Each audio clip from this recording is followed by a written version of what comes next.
Welcome to Denver. If this is your first time, welcome to the Rocky Mountain Audio Fest on behalf of all of us.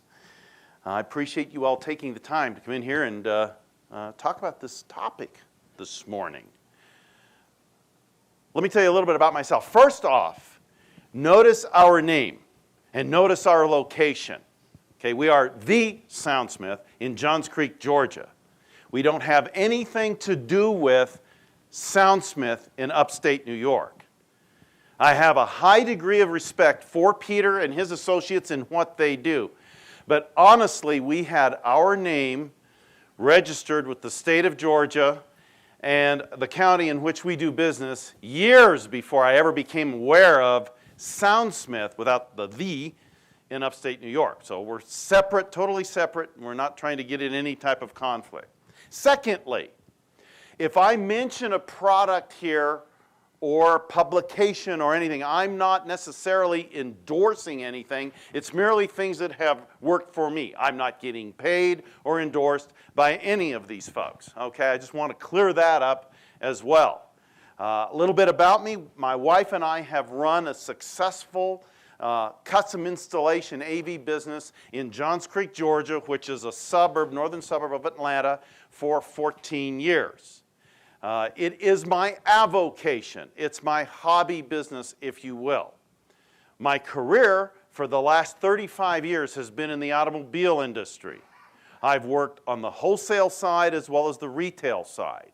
Speaking of wholesale, for the last 23 years, I've been on the wholesale side with Toyota Motor Sales USA, Lexus division.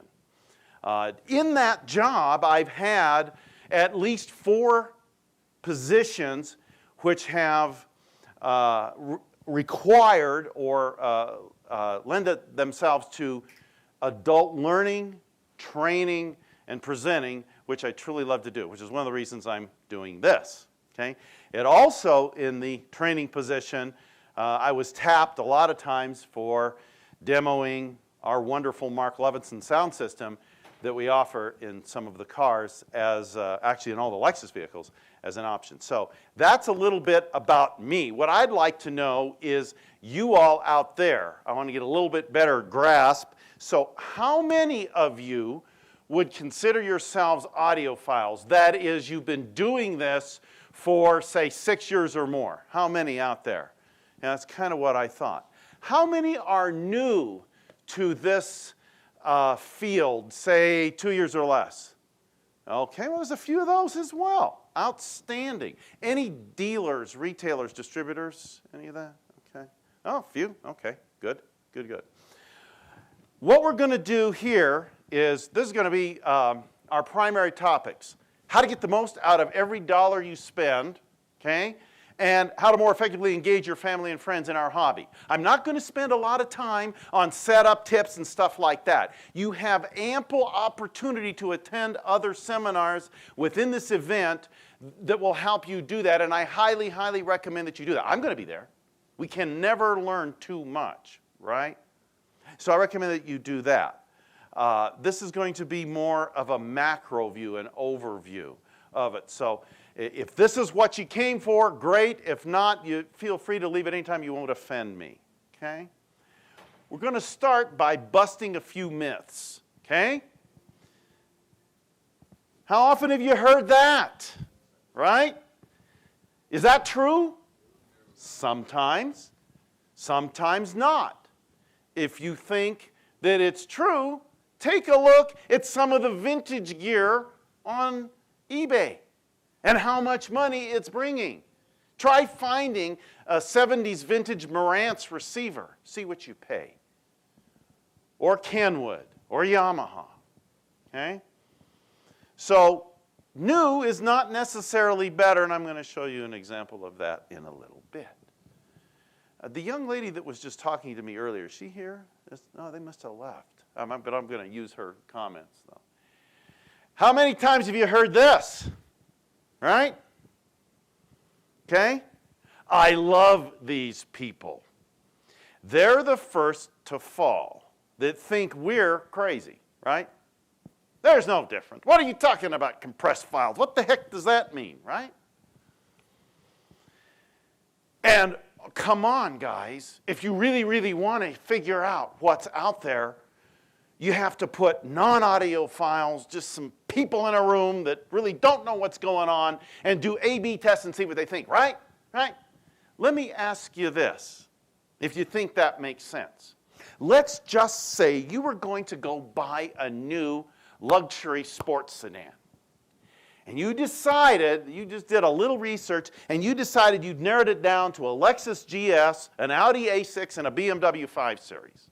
Now, if you actually did some studying and read the reviews of the journalists on those cars, let's just say you did, and the journalist said, wow, this Audi with its supercharged engine and its all-wheel drive is fantastic. The surge from the engine, the all-wheel drive sticks like glue. The BMW 5 Series is overall the best handling car, and by golly, this Lexus has the best ride handling balance and the nicest interior. Now, you walk into the dealership. Is that not being objective? Is that being biased or subjective? Of course not. It's being educated. So what's wrong with learning what to listen for and talking to your friends about that? I don't think there's anything wrong with it personally. Okay? How about this one? I got to spend a lot of money, right? It's going to cost lots of money to do this. Just because it costs more, is it better? Does that make sense? I don't think so. In fact, it's starting to make less and less sense. It was interesting. I just recently read an editorial in Stereophile. How many read Stereophile here? Good, good, okay. I read an editorial in there from Art Dudley, who attended an audio show. He said, not this one, another audio show. And he said, every room he walked into, regardless of what it was, the price was always $20,000. Yeah, that's $20,000. That's $20,000. The average price for components at that audio show, he added it up, was $20,982. He said, give me a break. He said, unfortunately, he did not hear a whole lot of really nice sound.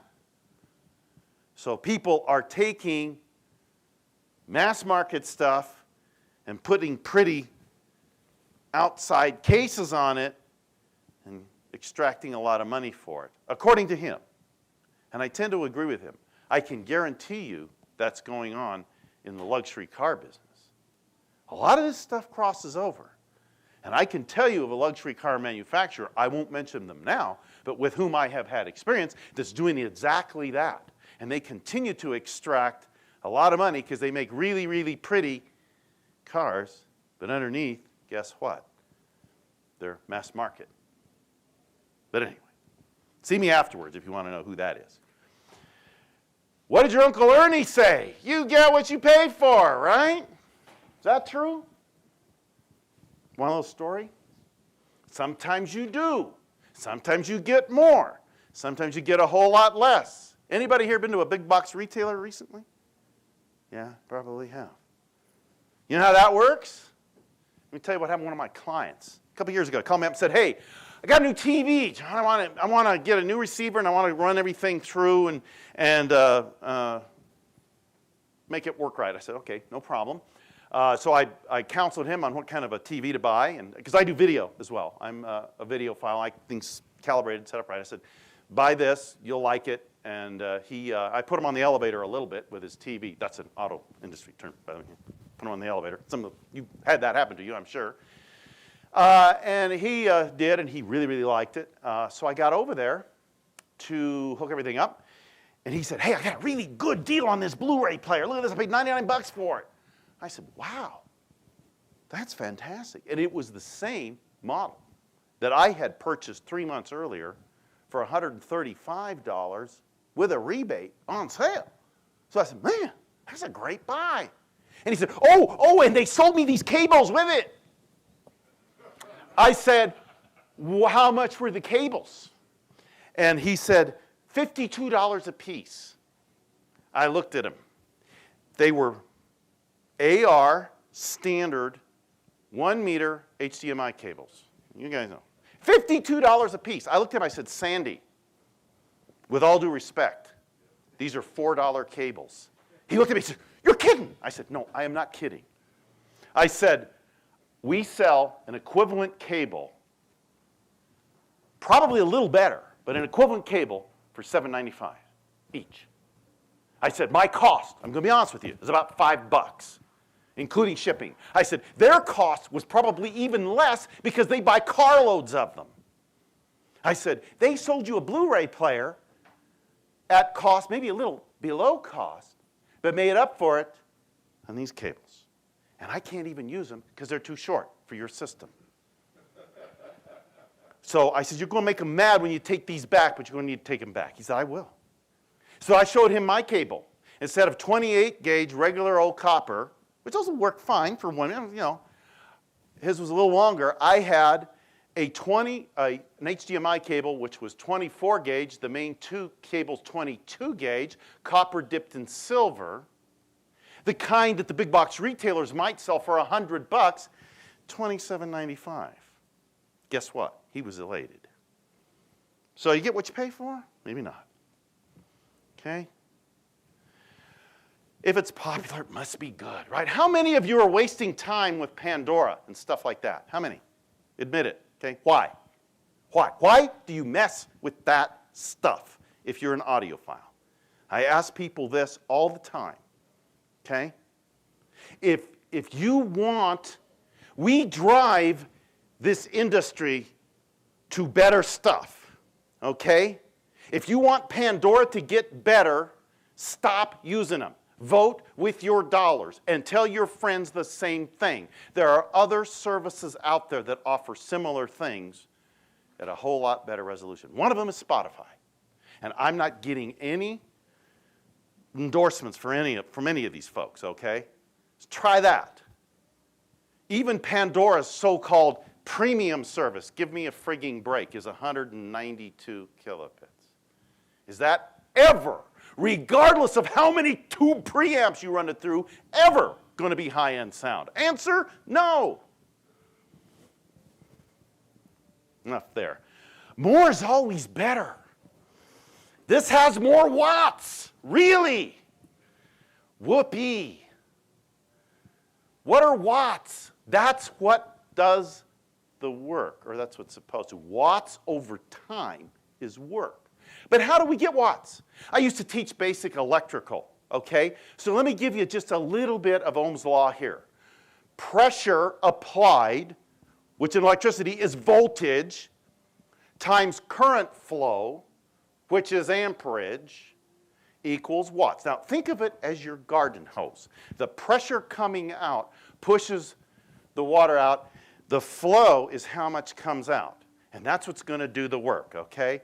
So volts times amps equals watts. If I have 100 volts applied, which believe me is a whole lot easier to do than current, times 1 amp of current, I get 100 watts, right?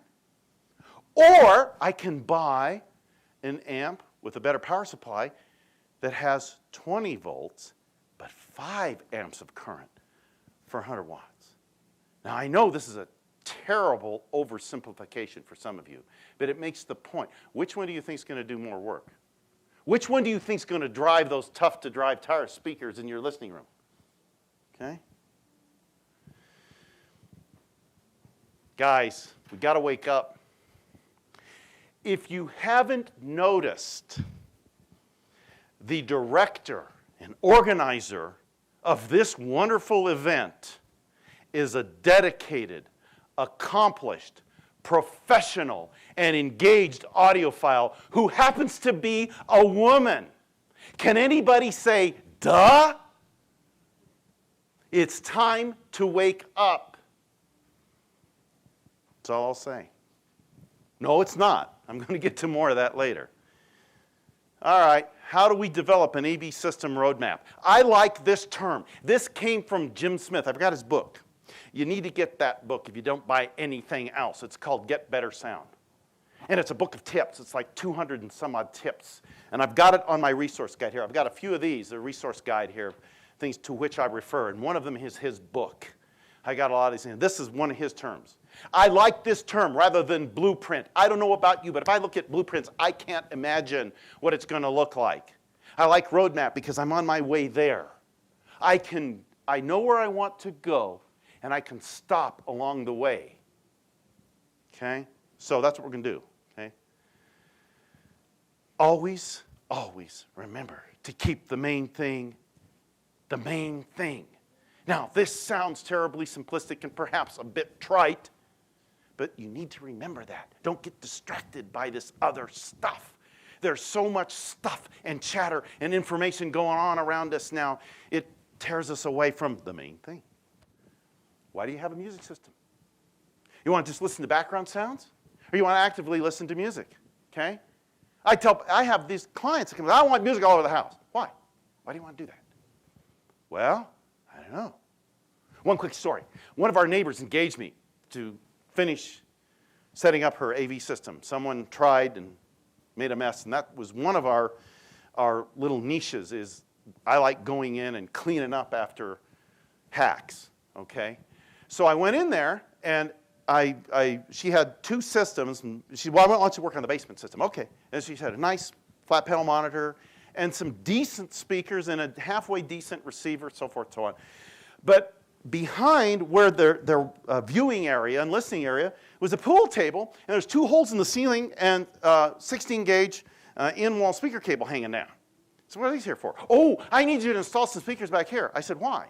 And she said, because we want to hear our music back here. I said, you'll be able to when I get done. Oh, we can't hear it now. I said, trust me, you'll be able to when I'm done. And she said, oh, I don't think we'll be able to hear it. I said, look, if you can't enjoy your music back here while you're playing pool, when I'm finished, you don't owe me a penny. She said, you're on. Get to work. And she went upstairs. Guess what? After about an hour, I called her down and said, come on, come downstairs. She said, wow, what'd you do? I said, I calibrated your system.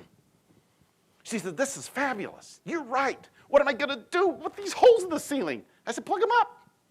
She said, I bought the speakers. They're back there. They're really good ones. And they were. I said, use them in another room or put them on eBay. You don't need them. She said, wow. I said, wait till I finish with your monitor. I finished with her TV. She came down. She said, I can't believe this. She said, can you come upstairs and work on that system up there? I said, sure. I'll have to come back. I didn't have time that day. So I ended up getting a whole bunch of work out of that.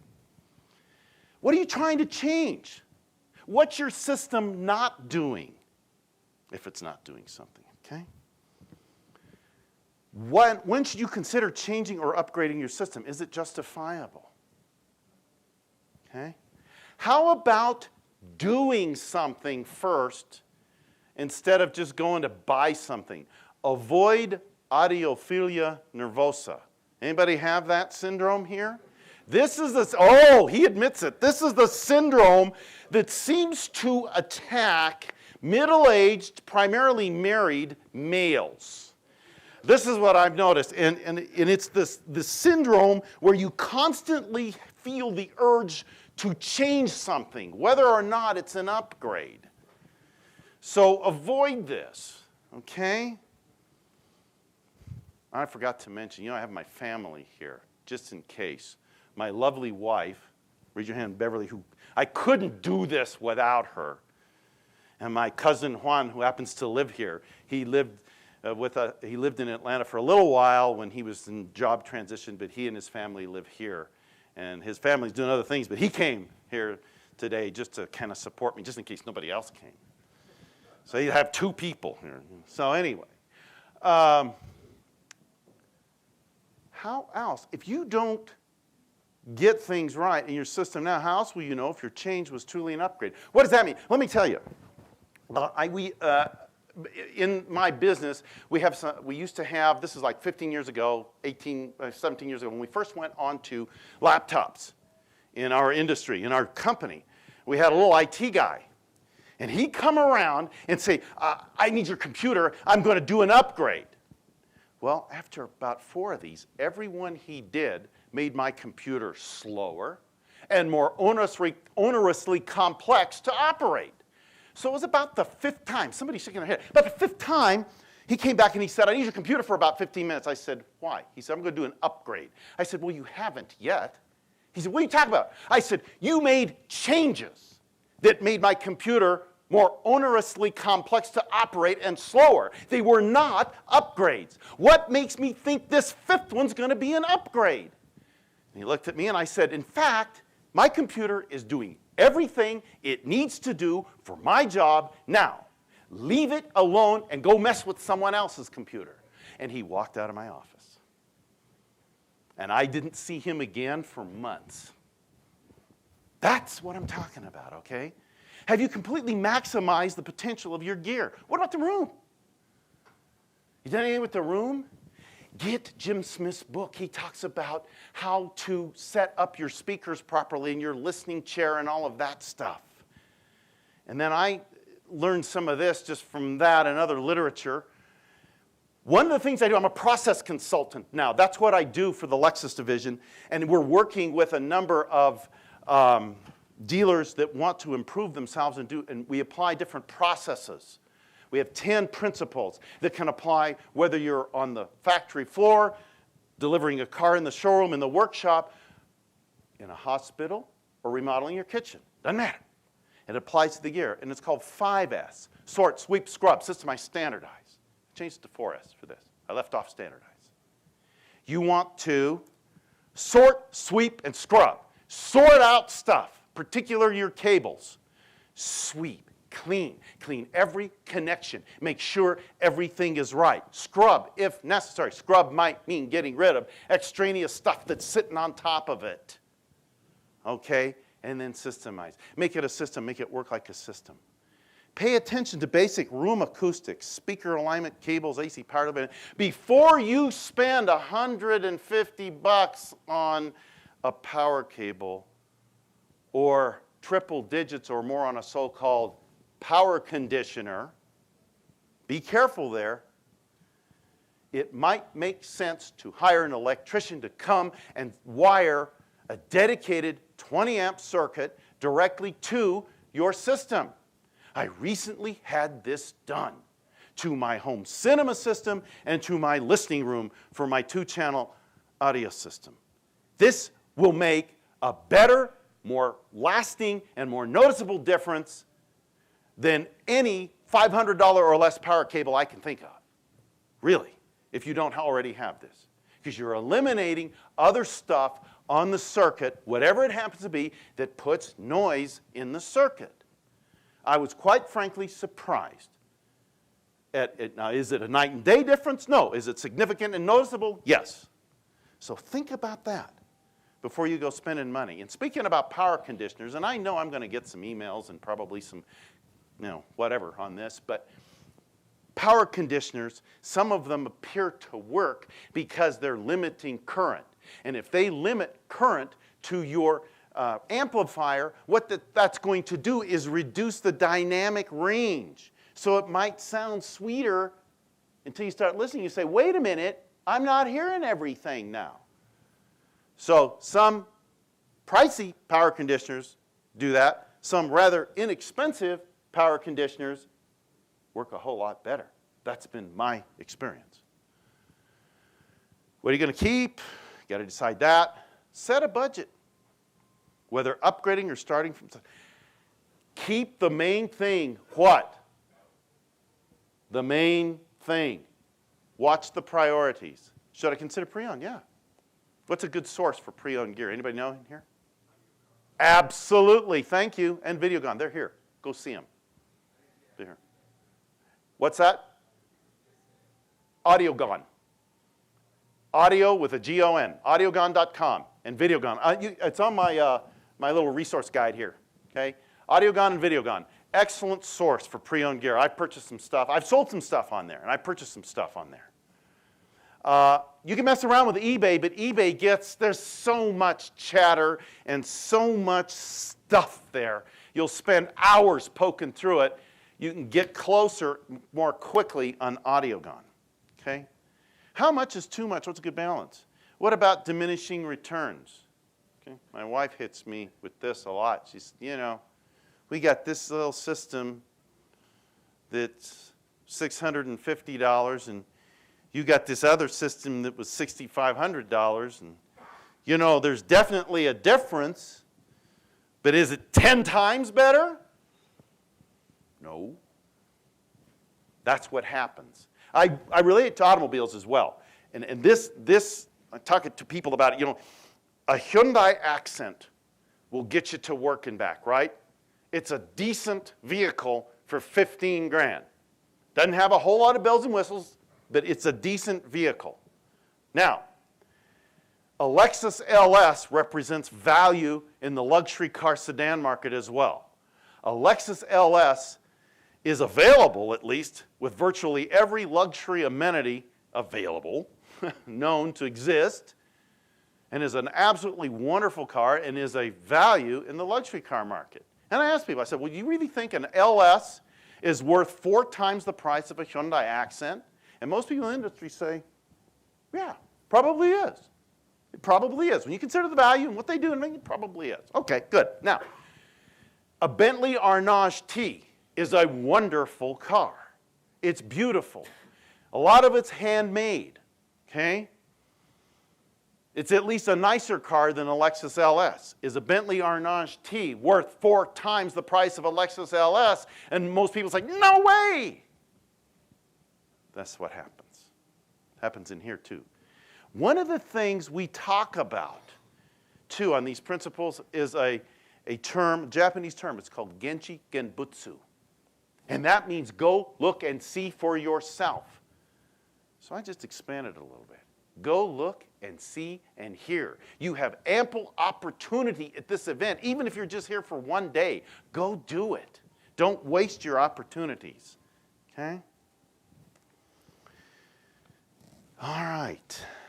When auditioning a new piece of equipment, take your music. If you forgot to bring some, I have, for the first 10 of you, come up with some demo CDs here. I've been using these for years. This was a direct-to-disc, direct-to-CD recording that I made off of vinyl, okay, several years ago, because I needed something high resolution to properly demonstrate the Mark Levinson system in our cars. Most of our salespeople are totally clueless, and they're wanting to demo it with satellite radio and Bluetooth audio of all things. That is a sacrilege to run Bluetooth audio through a Mark Levinson system, for heaven's sakes. So I made these CDs, and they became very popular, and people really liked them because it really shows off the system. And there's a lot of audiophile stuff on it. You know, there's Diana Krall and Nora Jones and Alison Krauss and Madeline Perot. And so if you want one, take it. And if you don't like it, oh well, make your own. Okay. Before we get into things here, consider dynamics, tone, rhythm before characteristics like imaging and sound stage. I heard Jim Smith 2 years ago talk about this. And you know, I started squirming in my seat a little. I'm like, wait a minute. I like imaging and sound stage and nuances and detail and Pratt, like the British like to talk about, you know, pace, rhythm, attack, and timbre and all that stuff, whatever it means. I like that. And he said, but is it musical? Dynamics. What's the dynamic range? What are the soft parts? Can you hear them? What about the loud parts? Does it play it without distorting? Tone or tonality. Does an oboe sound like an oboe? Or does it sound like a clarinet? What about a piano? If any of you have been messing with this stuff for any length, you know that piano is very difficult to properly reproduce. If it sounds like a piano, that's a good sign you got a good system. Okay? And rhythm. Rhythm is the pace of it. Rhythm keeps things going. Is the bass disjointed? Is it out of phase? You know what I mean? Okay, where it's boom, boom, boom, boom, boom. It's not together. That happens with subsat systems a lot. That's one of the things I do. When I'm setting up a sub to try and properly get it done, I'll lay on the floor, okay, and do it. Or audiophile effects versus emotional involvement. Those are audiophile effects, okay, imaging, sound, emotional involvement. Does it sound right? or just clinical. What Jim Smith said, this was really, really good in his book. He said when he used to run his audio store, when he used to run it, and they would go to an audio show much like this one, he'd take his people in the store, and they wanted to see if a system would pass the around the corner test. So before they go into a room and listen to a system, they'd stand outside and see what it sounded like. And was it captivating? Did it make them want to go in and listen to the system, or did it merely sound, you know, accurate, but sterile? He said if it didn't pass the around the corner test, they didn't bother with it. They didn't go in.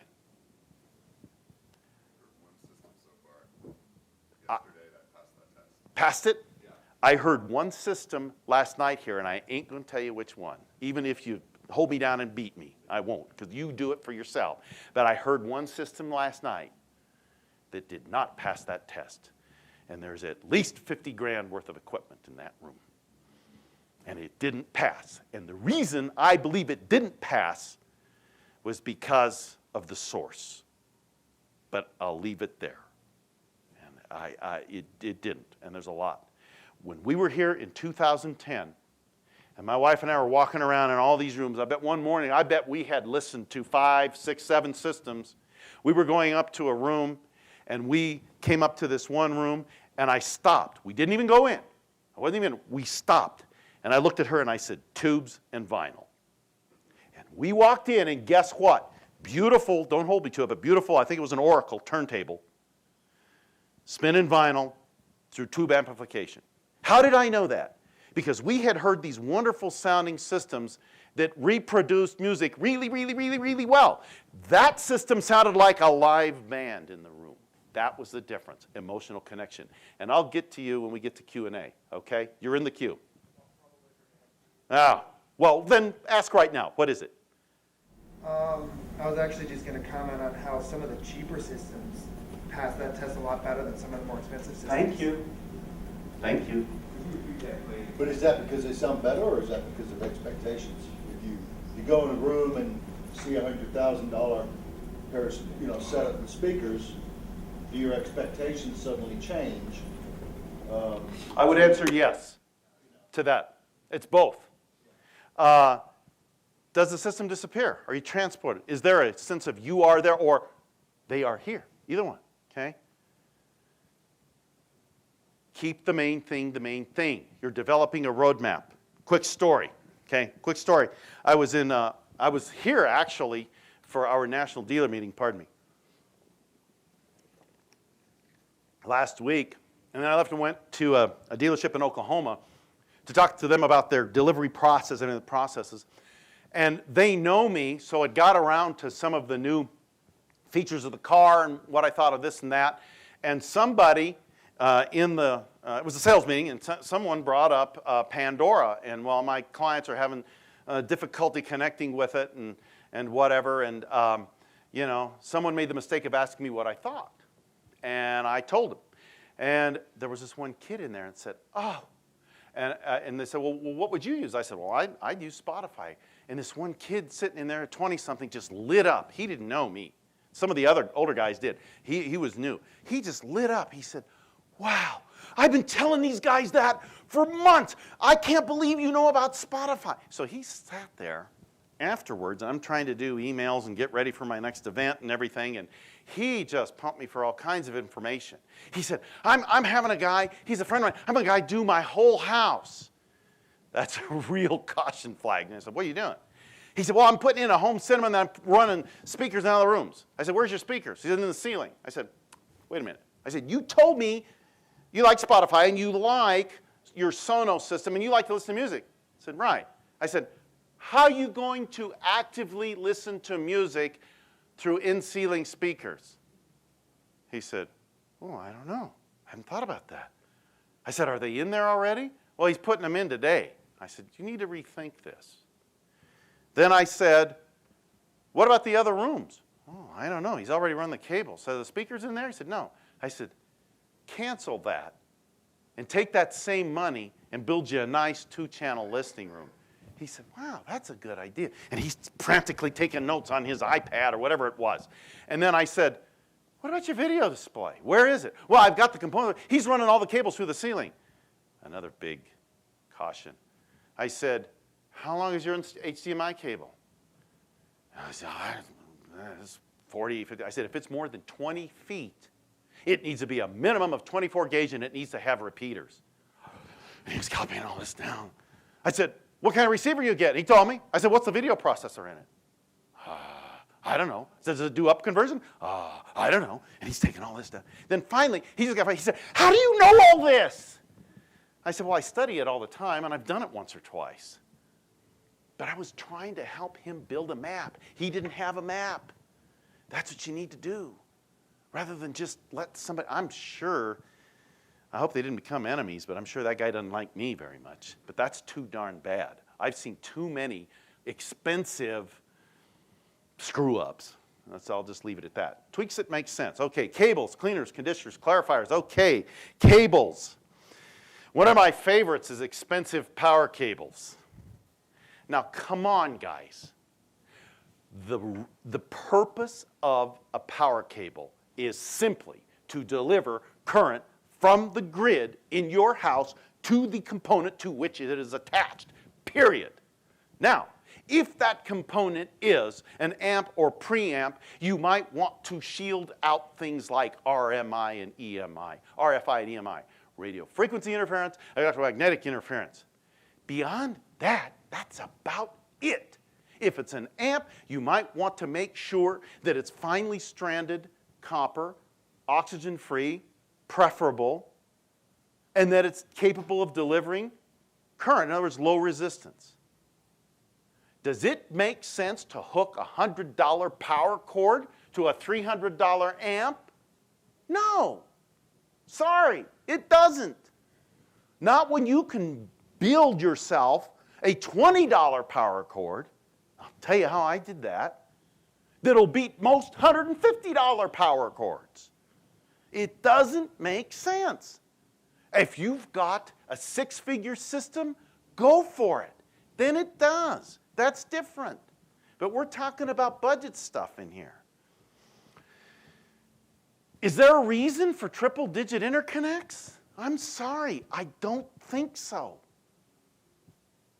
A quick story about this kind of stuff, too, I thought was really funny. I read this, and a guy wrote this, and he had an audiophile buddy. He was an audiophile and had an audiophile buddy that was really into these kind of tweaks.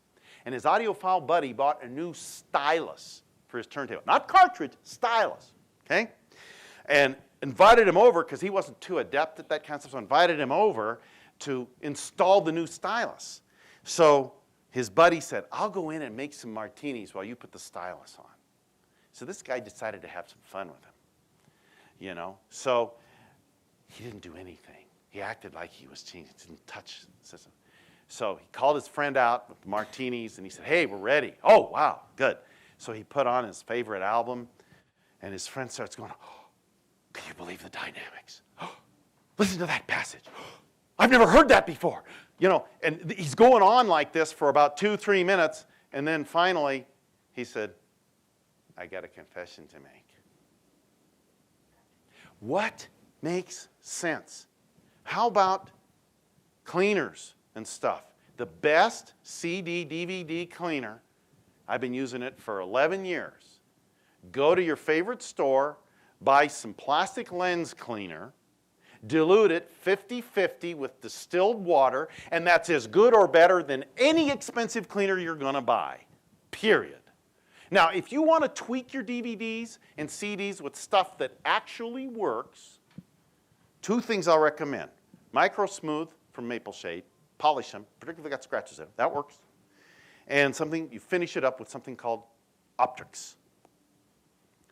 Both of those are inexpensive, and they both work pretty darn well. And they will make a difference, particularly in the more poorly recorded it is, the better it will work, has been my experience.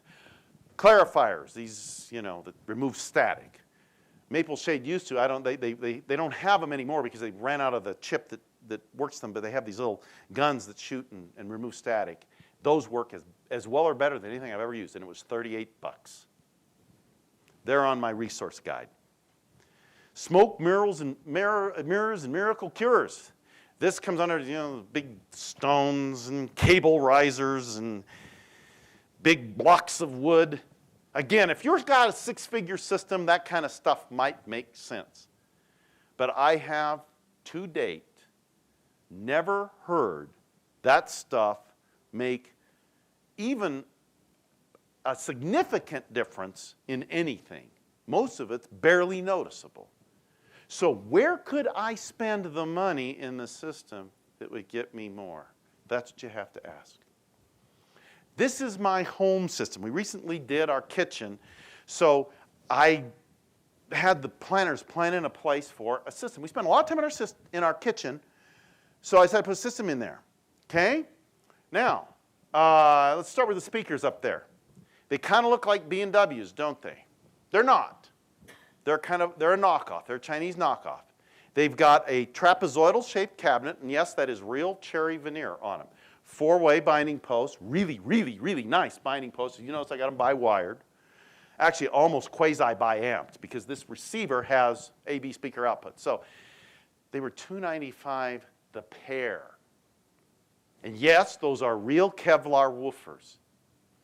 I still, once I got these burned in after about 50 hours, I'm still amazed at how nice they sound. That little receiver, I saw it, it was kind of accident. I was surfing one day and I found it. I couldn't resist it. It had tube preamp. For me, I just couldn't resist it for the money. It was $310 off of Amazon with shipping. Get what you pay for? Sometimes you get a little more. When it got in, I said, whoa, this thing's heavy. That impressed me. Took it out of the wrapping, looked inside, toroidal power supply. Wow, for this price? Some of you don't know what that is. That's toroidal power supplies are much more stable and capable of delivering high current. Okay? Looked inside a little more. I see a cast, not cheapy sheet metal screwed together, but cast heat sink with 4 big output devices, ICs, but 4 big ones bolted to that. Wow. So where did they scrimp? The power cable. It was a piece of cheapy 18-gauge crap that I didn't even plug into this thing. I'll be honest with you. I didn't. I had another better computer cable I plugged in it. So it was that and the binding posts. So what I do, I took that, burned it in, passed the burn in, it sweetened up. So I lifted the hood, pulled out a few of the circuit boards, drilled out the cheapo binding posts, put in some real binding posts, got some very inexpensive, I think they were $5 a piece, tube dampers from Herbie's Audio Lab. Good place for inexpensive tweaks that work. Put those on the tubes, and when I removed the circuit boards, of course I was pulling out connectors. All the connectors I treated with deoxit. If you're not using deoxit, you should be. You can get that from Parts Express, these guys out here. Put all that back together. Then I needed to do something about the power cord. I had still this 18-gauge kind of computer cord on it. Parts Express had these closeout 14-gauge audiophile grade so-called power cords for $5. But you had to do some work. $5. Guess what? I ordered 3 of them. Came in, nice, finely stranded, 14-gauge, 3-way power cords with the male end already on them, and a nice one. So all I had to do was cut it to length, buy an IEC connector for $15 from them, put it together. For $20, I have a power cord that makes sense on a $310 receiver. Guess what? That thing has the best AM/FM receiver in the house. Got a motorized volume control. When's the last time you saw that? It works. It's musical. Is it the last word in imaging, detail, nuance? All that? No. Can it recreate an emotional experience with the music? Yes. And it does every day. It's on every day. We listen to that more than any other system. That little CD player there you see? That's a 1988 vintage Philips CD player. That bad boy weighs about 14 pounds. If it's new, it must be better, right? Not necessarily. A guy gave it to me. He was leaving town. Worked in our office. He took another job, was leaving, and he just gave it to me.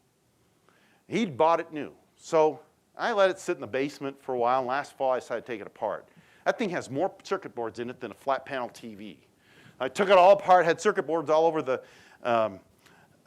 basement. In fact, my wife came down and says, "You sure you're going to be able to put this thing back together?" I said, "Yeah." I said, "You know, these connectors are Oklahoma proof." That's what we say. I grew up actually here in Colorado. That's what you say. They're Oklahoma proof, so it's only going to go back one way. So I coat everything with deoxide, cleaned everything up. I polished the lens. I soldered on some New Balance interconnects on it, right out of the circuit board, connected it. You can't believe the serious music that little thing makes. It is very amazing. Then I went to do a little check-in. I said, "Man, this is really impressive." The thing says made in Belgium on the back. It's a real Philips Oldman. Try to find one on eBay for less than 150 bucks. You won't.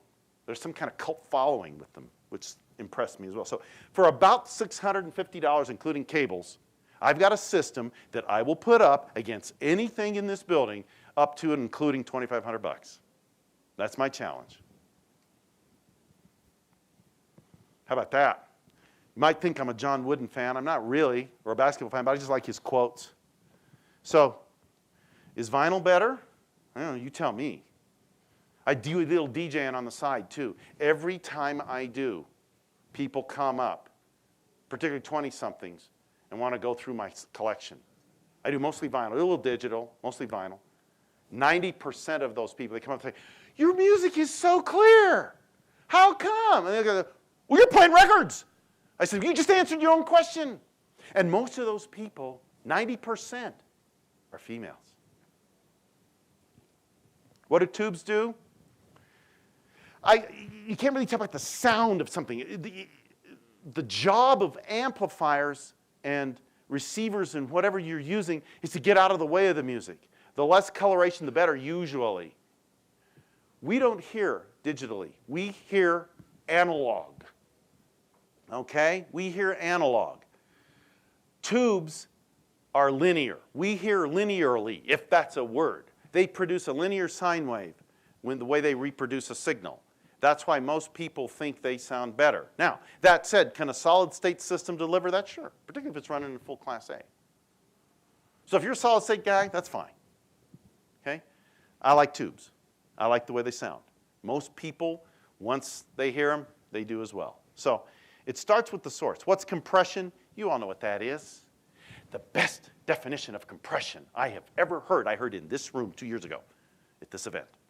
A guy got up and said, "Would you go to a bookstore or a library," and now I'll add, would you go online with your Kindle or your e-reader or any of that? Would you go do that and purchase a book where someone has gone through and randomly removed 90% of the pages? Of course not. My wife was sitting next to me. She said, "That's the best definition of compression I've ever heard." I said, "It's the best one I've ever heard." So I came up to the guy. I can't remember what his name was. But I said, "You know what? I'm going to use that. Can I use that?" I got his permission. He said, "Use it." I've been using it ever since. That's what it does. At some point, it ceases to be music. What about streaming? That can happen with streaming, so be careful. It can work. There's a company called Audio Engine. Go see them here. They make this really cool little device. We have some. They stream in Wi-Fi. They don't use Bluetooth or anything. It's 803.11 and I think G. I think it's 803.11G. So you can stream a WAV file across the room or even across your house. And most of it will get to the other end. And it's pretty good. So just be careful what you're doing. What about the cloud? Same thing. Caution is advised. I don't put anything on the cloud. I don't plan to short term. Ask me in another year. What is Bluetooth? Bluetooth was originally a wireless interface device designed to hook computers to printers in other rooms. It's for data. And then somebody said, wow, we could pair phones in cars with it. Okay, it kind of works okay for that. But it is the way most manufacturers and devices use it is at 64 kilobits, which if you know anything about compression and audio, you know that that's darn near inaudible. That's why they call it Bluetooth audio. At that point, it ceases to be music.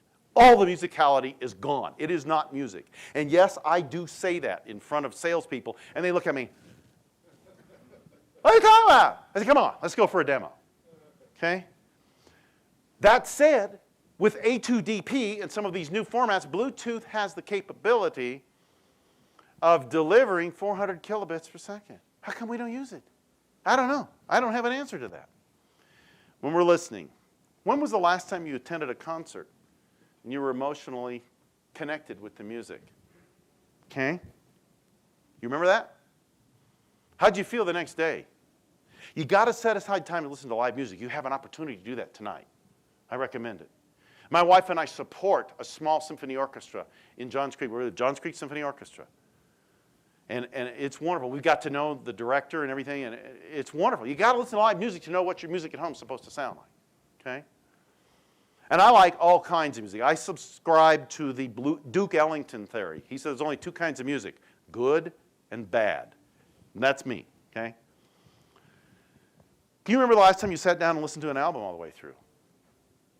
How come? Got to tell you this one, too, about emotional connection. We had a little church group dinner party at our house about 3 weeks ago, and this lady came, lady and her husband came, and we just started to get to know them, and they're really a nice couple. And they'd never been to our house before. So I wanted to put on some music, and we had 18 people in the house. It was starting to get a little noisy, and so I went into my my listening room. I had some music on, and I just went and cranked it up a little bit, okay? And I had on, if you're familiar with Mannheim Steamroller, they did more than just Christmas music. I had on their Fresh Air 4 album, I think it was, which has some really nice piano riffs. So I just cranked it a little bit.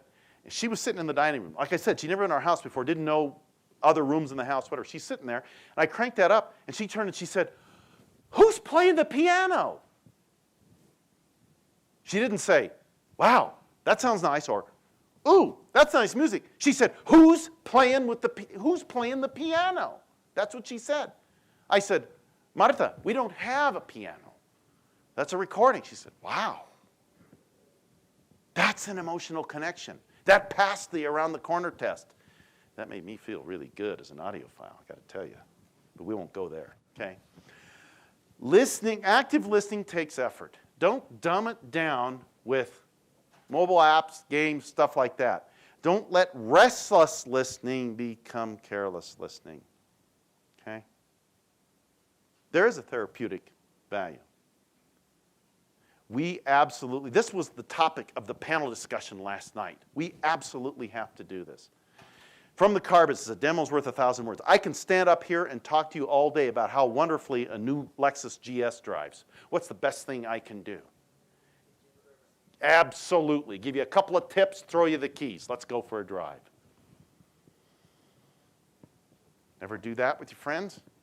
Frank, you need a new DAC. You need a 24192 DAC because the DAC on the PC board of your pre-pro isn't upsampling. In fact, it's probably adding in random dither and jitter to the music stream. Huh? What? If you're doing that, you're probably turning people off. Do they really need a 24192 DAC when they don't even know what a DAC does? And most of them don't care. Engage. This is what the lady was talking about me this morning. She said, "I'm tired as a female going into these stores and people either ignoring her or not treating her with respect. Respect should be the pillar."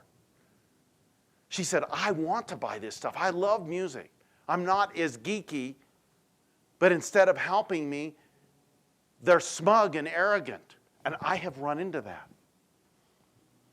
They typically have, and I've done research on the better hearing ability, especially as we age, guys, they can hear better in the high frequencies. You got to recognize that. There is a website called Classic Album Sundays. You need to check this out. It's on my resource list. It is a British audiophile society founded by women. And now they've included guys. Once a month, one Sunday afternoon a month, they get together and they listen to a classic album. Not classical necessarily, but a classic album like Dark Side of the Moon or Beatles' Abbey Road or whatever. They sit and listen to the entire album. And she introduces it and talks of what to listen for and everything. And they enjoy it and they enjoy the music. And anybody read Stereophile, you like Stephen Macias, how he talks about the adventures of Natalie and Nicole. I love that. And some of these bozos, pardon me, but they are writing letters saying, "Stop this. I haven't had time. I don't want to write him a letter saying, keep it going. He's engaging people. And for not a lot of money, if you read, he takes his USB turntable with a pair of audio engine speakers and goes to their house and DJs their parties. And he's turned 2 young females into audiophiles by doing that. Anyway, think about that. That's what you want to do. Think of concentric circles of influence. You start by engaging, then you inspire, then you demonstrate. When you start assisting, now you're in their houses. Now you're getting serious. That's the core, and that's why that's a core. I just threw that up there, just maybe it'll help. Maybe it'll plant that in your brain. How about this? If that was the topic of the panel discussion last night, and those guys were absolutely right, and that's why I stood up and said to them, if we don't change, this is going to disappear. We're not going to have the stuff we like. That's why I say I vote with my dollars. I encourage you to do that as well. Support these companies that are turning out great stuff for not a lot of money. We met one the other night at the reception. Living Sounds Audio, guys from Nashville. Yeah, I'm going to go talk to him today. Affordable, high-fidelity gear. High-end and high-fidelity, sometimes they're synonymous, sometimes they aren't, unfortunately. Tying it all together, okay? Yes, do that. What's GIGO? Remember that? Garbage in, garbage out. You feed it 128 kilobits, I don't care what you do, it's going to sound like crap. I'll give you one more example. Like I said, we just redid our kitchen. Last fall, we went to a home show in Atlanta, this huge convention center. And there were 3 home theater companies there. There was this one that had rather loud music playing. I walked up to it, and they had these brand new, I think they were monitor audios. They were either monitor audios or paradigms, correct me wrong, but really nice bookshelf speakers, and a very decent, though not, I wouldn't say high, but a very decent AV receiver, and the music sounded awful. And I went up to him and I said, and they're trying to get business, okay? I said, what are you doing? And I said, what is your source? He said, Pandora. I said, why in the Sam Hill would you be doing that? He said, oh, Pandora's hot. I said, with who? I said, it's hot with the kids running around in here with earbuds stuck in their ears. They're not even hearing this. You're trying to appeal to people like me, not them. And he just kind of looked at me. I said, you've got a beautiful piece of equipment here and some wonderful loudspeakers capable of reproducing music really well, and you're not doing it. And he's like, so I left. And I went to another place that did it right. And they had 3 rooms, and they were doing it right.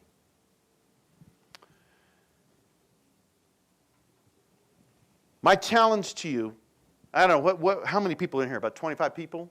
30? Something like that? Okay? My challenge to you is mention 1 positive comment per week about our hobby to 4 people. That's my challenge in leaving. 1 positive comment to 4 people per week. That's 4 positive comments times 52 times 30, roughly. That's about 6,000 positive comments per year. Think about that, what that could do. So instead of being arrogant and saying, what are you listening to that for? How come you got those stupid cheapo earbuds stuck in your ears? How about making a positive comment? Turn it around. Social networking, if you want to spend time on Twitter and Facebook, be my guest. I don't waste time with that. I got better things to do. But LinkedIn, if you want to connect with me on LinkedIn, be my guest, that's fine. They've got something called the Audiophile Group on LinkedIn. It's really good. And they get good discussions in there. When people put up a post saying, hey, I'm considering doing this, what do you think? And people will respond. Anyway, you know how it works. It's good. It's called the Audiophile Group, and it's a group on LinkedIn. Okay? Have an AV system roadmap. Help your family and friends. Okay? Okay. Now, got what, 3-4 minutes left, I think. Yes? What was the brand of card that was an expensive wrapper around a cheap internal? Come down here afterwards and I'll tell you. I don't want to get in more trouble than I'm already in. Okay? How about we turn the cameras off and you tell us? Yeah, when we turn the cameras off and the sound off, then I'll tell you. Okay? Anything else, folks? I can't tell you how much I've enjoyed this.